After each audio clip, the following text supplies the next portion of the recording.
Door knocking or cold calling? Which one is actually best and which one is going to give you the best results? Well, in this video, I'm going to share exactly my experience as somebody that's done both door knocking and cold calling. So let's dive right into it. My name is Chris with the Empire Real Estate YouTube channel. On this channel, we talk about real estate, personal finance, and building your real estate empire through the lens of entrepreneurship. If you like this kind of content, smash the like button. It lets me know you enjoyed the video, and subscribe so we can stay connected. Before we dive into it, I do want to offer you our script book. It's called the Black Book of Real Estate Scripts. Inside this booklet, you're going to find multiple scripts to help you with your prospecting, and it also has over 20 different objection handlers to help you work through those tough objections and overcome them and set more appointments. So if you want to grab that booklet, it's in the description below. You can grab your copy, and I hope you enjoy it. So let's talk about door knocking and prospecting. This is kind of like the elephant in the room for real estate agents because nobody wants to do it, but everybody knows this is one of the best ways to get fast results.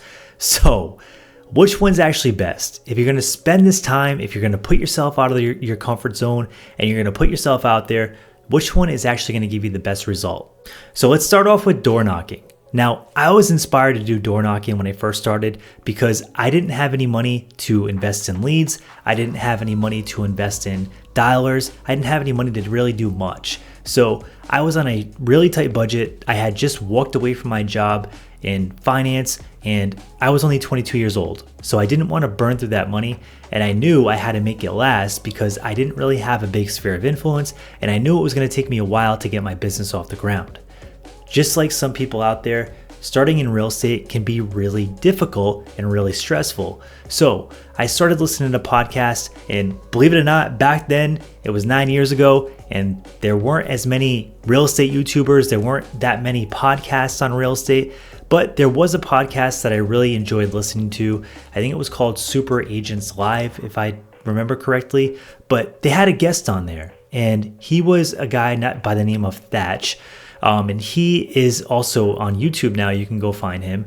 And he has some great content about real estate investing, doing the burst strategy. And I really enjoyed listening to him because he started out as a real estate agent and eventually he became a real estate investor.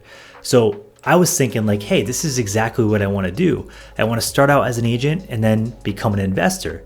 So I listened to his podcast episode, and the way he started was knocking on doors every single day, and he would knock on hundreds of doors, and he eventually built himself a really big real estate business just from knocking on doors. And in fact, I believe he still knocks on doors today to work on his real estate investing business.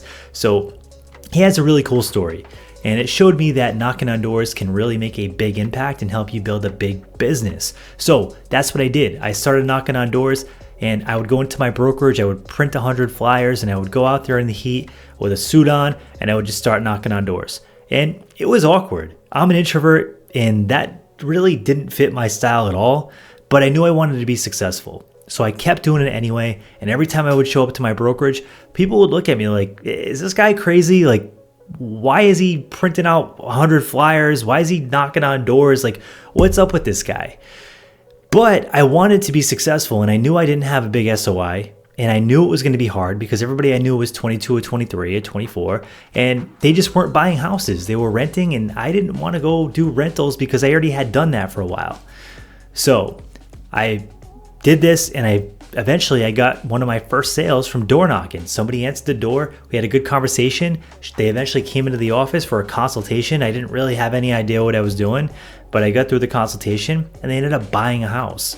So it was somebody that was actually renting that house. They were moving out soon and they ended up buying a house. And actually just a couple years back, I sold that house that I originally helped them buy in the beginning from door knocking. So it can be a game changer. It really can be a game changer because you can meet people, you can get face to face, and immediately they're going to know if they like you or they don't like you. So it can help you, but in my opinion, it's extremely uncomfortable if you're introverted, and when you do get rejected in person, it stings a lot more than when you get it rejected on the phone. When you get rejected on the phone, you kind of just laugh it off and be like, hey, I don't really care. Who cares? Move on to the next one. Click a button and you're off to the races. when you get rejected in person and you're face to face and someone slams the door in your face, it just doesn't feel good, right? It doesn't feel good. And it kind of makes you want to just be like, hey, like, what am I doing here? Like, why am I doing this? And you want to pack up and go home, but you really can't because you know you want to keep doing this to become successful. So that's where I started. And then I eventually moved over to phone prospecting. And there's a couple reasons I moved to phone prospecting. The first reason is that it really was dependent on the weather. So if we had bad weather and it was pouring raining, it was really tough to be out there, knocking on doors, because a lot of people, even if you did push yourself to go do it, they would think you're crazy for knocking on doors in the rain like that. Like, it doesn't make any sense. If it's snowing or it's super freezing out, if you live in the northeast, it doesn't work well. And it also doesn't scale, right? So you could only hit so many doors per day. And that's the challenging part to it. It's not super scalable. And if you're not extroverted, it can be really difficult to put yourself out there like that every single day and get rejected. But it's a great way to start. And in fact, I would say that you're going to get less rejection in person, even though it's going to sting more when you actually do get that rejection, because people typically tend to be a little bit nicer if they see you face to face. And that was my experience with door knocking. So it totally works, but just be prepared for when rejection does happen. It's not going to feel that great. But if you can push past that, it's a great way to bootstrap your business, especially if you don't have a lot of money to invest in leads and dialers to do phone prospecting. Now, after I started my door knocking, I eventually moved over to phone prospecting like I mentioned before.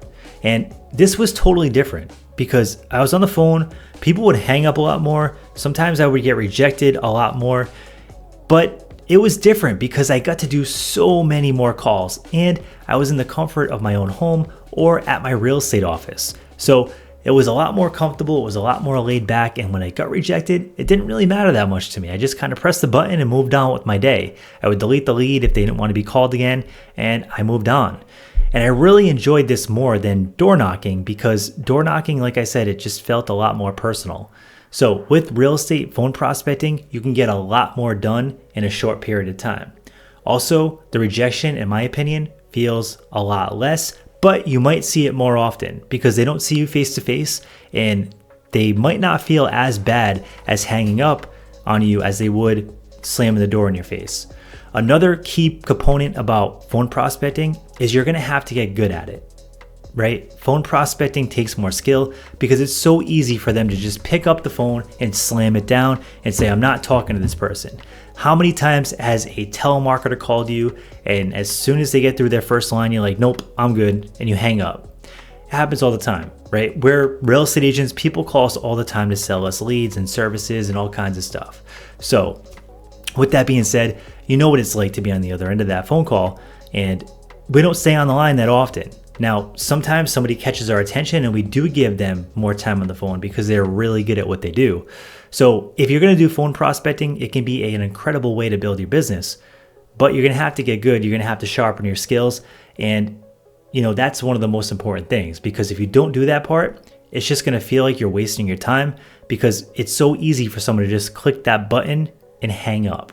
So to avoid that, you want to get good at it, and it does require more skill. Another thing I really like about phone prospecting is you have a more targeted approach. And what I mean by that is with phone prospecting, I can pull a list of for sale by owners or for rent by owners and call every single one of those and basically get them all done within half an hour or an hour. Whereas if I was door knocking those same leads, I would have to drive all over the place and I probably wouldn't be able to even get a quarter of them done because of the drive time and all the time spent in traffic and all that kind of stuff. So with door knocking, it's more like a circle prospecting strategy. You're just doing one neighborhood at a time and creating leads that way. Whereas with phone prospecting, you could be a lot more targeted with who you're calling, which can also give you better results if you're looking to get listings. One of the cons with phone prospecting is paying attention to the DNC numbers and making sure that you're not violating any laws. So when you do phone prospect, make sure you have some kind of a tool or software to let you know if you're actually calling DNC numbers or you're not. We currently use REDX for this, and it kind of tells us what numbers we can call and which ones we can't. Now, another important thing with phone prospecting is it's probably going to take a small investment to get started. When I got started, I wanted to get a phone dialer and I wanted to get some leads to go with it. So I ended up getting REDX, And that really helped out a lot because I was able to get a phone prospecting system and I had an all-in-one package where I could just log on and start making my calls, and all the lists were built out for me. So I would definitely suggest checking out REDX. Our team still uses REDX to this day, and it's a really good tool, and it's really not all that expensive, and it can help you start building out that pipeline that you want with phone prospecting. So if you want to check out REDX, there is an affiliate link down below where you'll get different sales and discounts if you're interested in signing up and starting your phone prospecting journey. The last part of this video is all about you and knowing yourself. The questions to ask yourself is, what are my strengths and weaknesses? What do I really like and what resonates with me, and what method most aligns with what I'm trying to accomplish, right? So that's the question I would be asking. And if you're more introverted, I might kind of lean towards the phone prospecting. If you're more extroverted and you can talk to anybody and you want to talk to anybody and you really don't want to invest any money, then I would highly suggest doing the door knocking strategy. Both of these strategies can work. Both of them can be excellent. The biggest thing is you have to be consistent and stay on top of it. So you have to pick the right one for you. Now, me personally, I love the phone prospecting and I really didn't love the door knocking. So I eventually switched over to phone prospecting 100%, but I still have agents on my real estate team that door knock and they get excellent results. In fact, one of the agents on my team just started door knocking and she already had a listing appointment yesterday, and she's going to be listing that property, and it all came from door knocking. So door knocking works, phone prospecting works. You just have to figure out which one's best for you, your skill set, and your budget. If you like this video, let me know by smashing that like button and subscribing so we can stay connected, and I hope you have an awesome day.